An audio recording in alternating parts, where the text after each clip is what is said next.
Well, I actually think that we are in a very unique point in time because we have never been so powerful. I mean, like, we have an income average $42,500 per person, and we're 55 million people in this country and growing. This is 17% of the population, and again, this is the community that the Hispanic Latina empresarias are building small businesses 6 times faster than any other group in this country, generating more jobs than anyone else. And I think that we are literally in a position to become that middle class if we would actually allow ourselves to be better represented. And I think that leadership comes into place when you have a number of groups that are working towards really important issues, for example, voting last year, but because they are not coordinated, because they are not united, actually in some instances they are competing for funding, competing for attention, as opposed to having a unifying umbrella that brings all those efforts together. So I think that leadership comes into place just because we are ready and ripe to act as one and be a powerful, like a powerful minority as opposed to a silent one. Sometimes leadership is determined by the negative and suffering, and someone emerges out of suffering with a voice. In the case of the farm workers, that was Chavez, for example. The case of blacks being trapped in the Jim Crow, that voice was Dr. King. The goal was not to have a voice, but a chorus of voices. Now, there are more Latinos and African Americans now in state legislatures, more mayors of cities, more in the Congress, and more hope for the future. We must protect the gains we made, fundamentally to protect the right to vote. That's the crown jewel of our struggle, the right to vote. And secondly, to have a Department of Justice that's just in its application. Because if the laws are on the books, and the Justice Department will not enforce them, it's like an Indian treaty. They have no meaning. And so when Jeff Sessions calls the Voting Rights Act an intrusion, that's a threat to us. When he will not enforce consent decrees against police brutality, that is a threat to us. And if he applies that ideology to mass mobilization and deportation, that's a threat to our humanity. And if he will apply those laws on enforcement to other agencies of government, that's what we've gained in 50 years, we could lose rather quickly.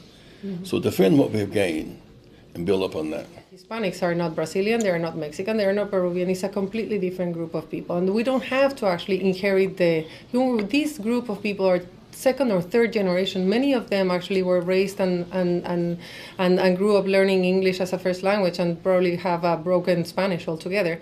And so we don't have to inherit the fights of our, of our parents. If you're a second or third generation, you don't have to come here and say like, yeah, we had, Peru and Mexico didn't get along, and so that therefore I cannot go. Like, it's time to actually just like look at the bigger picture. What we're losing here, if we don't look at the bigger goals, is actually not being able to elevate the play field for all. We're talking about actually having the access to opportunities, access to education, access to capital, and access to, representation in a dignified way. So I think that we stop looking at those small, minor differences, cultural differences, and start focusing on what unites us. And there are many things that unite us, and this is where I think that the African American community and the Hispanic community have lots in common. We love many of the same things. I've tried to say the same thing in a different way, that there are numerators of distinction and there are common denominators that bind us. I'm Guatemalan, I'm Peruvian, I'm Colombian, I'm Mexican. Those are denominators.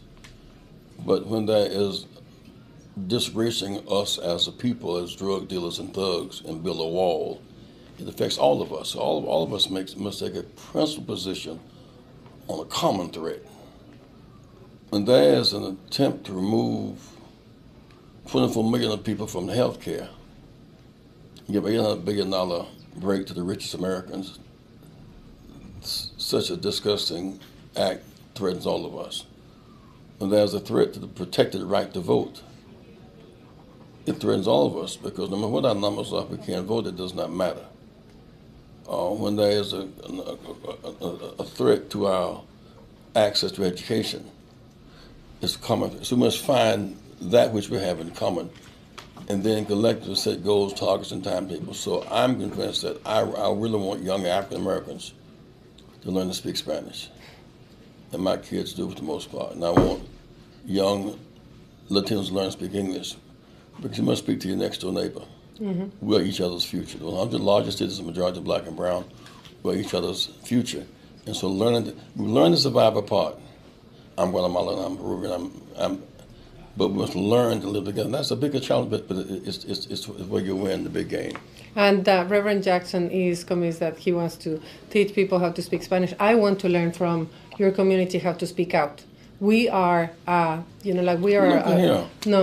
a group of people that really work, 12, 14, 16 hours a day. We don't take the head out of the ground, all these people that work and work 2 or 3 shifts and say nothing no matter what, no matter how hard you try to offend them, they just don't speak out.